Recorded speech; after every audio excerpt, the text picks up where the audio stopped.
আসসালামু আলাইকুম। সবাই কেমন আছেন? আশা করছি সবাই আল্লাহর রহমতে অনেক ভালো আছেন।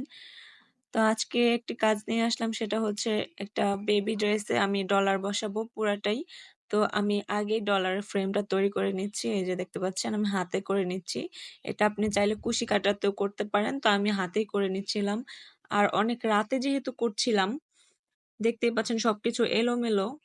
কারণ তাড়াতাড়ি আমাকে কাজটা শেষ করতে হবে। রাত ১২টা থেকে ২টা পর্যন্ত আমি কাজটা করেছি। সবকিছু মিলিয়ে আমার সময় লেগেছে ২ ঘন্টা। কারণ আরো অনেক কাজ ছিল। তারপরও আমি চেষ্টা করেছি এক বসাতে কাজটা করার জন্য। তো এই তো আমি ডলারের ফ্রেমটা তৈরি করে নিলাম। ডলারের ফ্রেম তৈরি করে নিলে তারপর ডলার বসাতে খুব সুবিধা হয়। এজন্য আগে ফ্রেমগুলো তৈরি করে নিচ্ছি। আমার ব্যাকগ্রাউন্ডে সবকিছু এলোমেলো লাগছে, আপনারা এটা ইগনোর করবেন।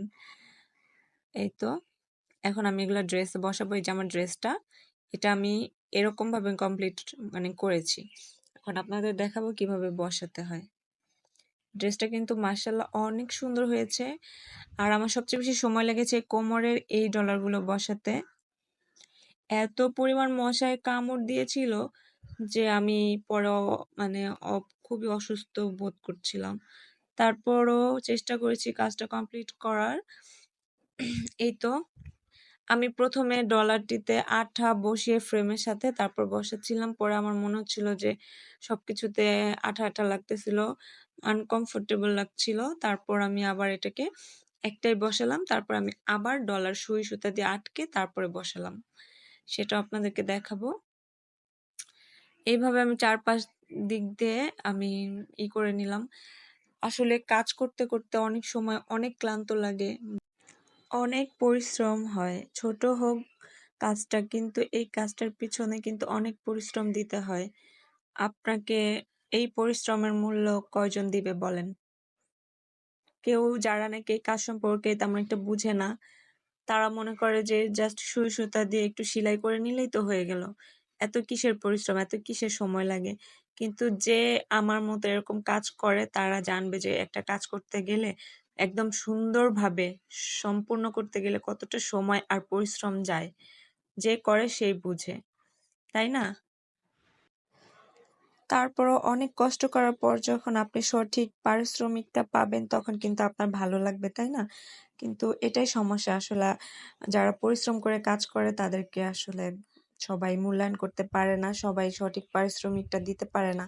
তো যাই হোক, কাজটা করেছিলাম।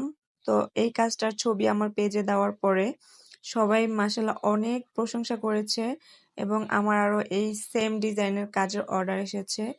যাই হোক, ছোট, ছোট অল্প, অল্প কাজ করতে, করতেই মানুষ একসময় বড় হয়। হঠাৎ করেই তো বড় হয় না। আর ১ম এ কাজ করতে গেলে অনেকে মূল্যায়ন করবে না। তাই না? তো এটা নিয়ে অনেক সময় মন খারাপ করলেও আবার নিজেকে নিজে বুঝাই। আবার শক্ত হই, মনকে শক্ত করি। তারপর দেখেন এই কাজটা কমপ্লিট করার পরও কিন্তু আমার অনেক কাজ রয়ে গেছে। যেমন আমাকে কাজগুলা হওয়ার পরে এই সুই সুতা সবকিছু গুছিয়ে তারপর আমাকে ঘুমাতে যেতে হয়েছে। তো তার পরের দিন আমি এই ড্রেসগুলো ওয়াশ করেছি ভালোমতো। তো শুকানোর পর আমার হাসব্যান্ডকে দিয়ে আমি এগুলো আয়রন করেছি, কারণ আয়রন করতে আমার অনেকটা ভয় লাগে। তো এই ড্রেসটার পাশাপাশি যে অর্ডার করেছিল সে ২ টা ড্রেস অর্ডার করেছে। এটা হচ্ছে হাতের কাজের। আরেকটা হচ্ছে এই যে মামের, তার একটা কাপ্তান ছিল বাটিক কাপড়ের। আর সাথে এই কিছু কাপড় বেঁচে গিয়েছিল, সেটা এই ড্রেসটা বানিয়ে দিতে বলেছিল। তো এই হচ্ছে ড্রেসটার ফাইনাল লুক। কেমন হয়েছে দেখতে আমাকে জানাবেন অবশ্যই। আর চাইলে আমার চ্যানেলটিকে সাবস্ক্রাইব করতে পারেন, লাইক, কমেন্ট অবশ্যই করবেন। আর এই যে হচ্ছে ড্রেসটা, খুবই সুন্দর। এটা হচ্ছে ২ মাসের বেবির একটা ড্রেস। আর এই হচ্ছে মা-মেয়ের ম্যাচিং ড্রেস। তো সবাই ভালো থাকবেন। আল্লাহ হাফেজ।